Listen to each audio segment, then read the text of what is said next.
Chapter 7 of the Science of Being Great by Wallace D. Wattles. This recording is in the public domain. The Individual Point of View.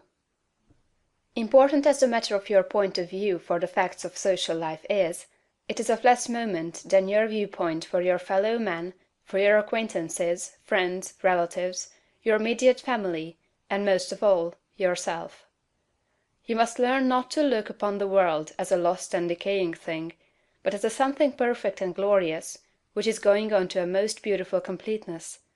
And you must learn to see men and women not as lost and accursed things, but as perfect beings advancing to become complete. There are no bad or evil people.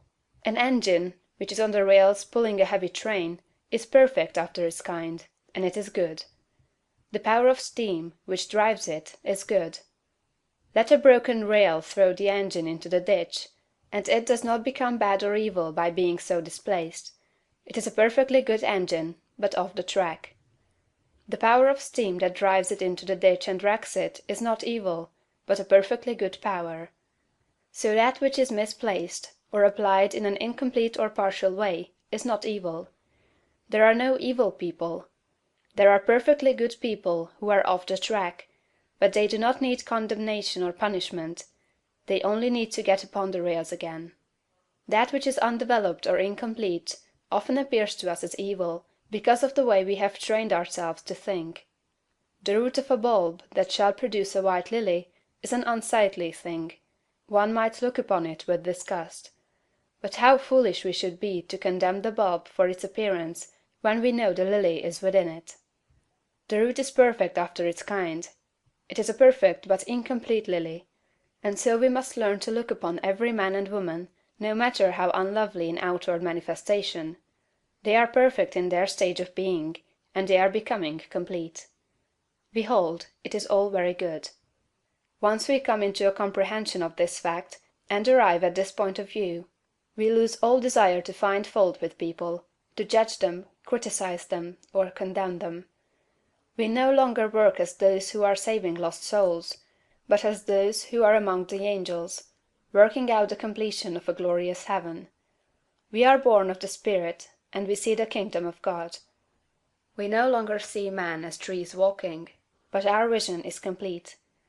We have nothing but good words to say. It is all good, a great and glorious humanity coming to completeness. And in our association with men this puts us into an expansive and enlarging attitude of mind. We see them as great beings, and we begin to deal with them and their affairs in a great way. But if we fall to the other point of view, and see a lost and degenerate race, we shrink into the contracting mind, and our dealings with men and their affairs will be in a small and contracted way. Remember to hold steadily to this point of view. If you do, you cannot fail to begin at once to deal with your acquaintances and neighbors and with your own family as a great personality deals with men. This same viewpoint must be the one from which you regard yourself. You must always see yourself as a great advancing soul. Learn to say, "There is that in me of which I am made, which knows no imperfection, weakness, or sickness. The world is incomplete, but God in my own consciousness is both perfect and complete. Nothing can be wrong but my own personal attitude, and my own personal attitude can be wrong only when I disobey that which is within. I am a perfect manifestation of God, so far as I have gone, and I will press on to be complete. I will trust and not be afraid." When you are able to say this understandingly, you will have lost all fear, and you will be far advanced upon the road to the development of a great and powerful personality. End of chapter 7.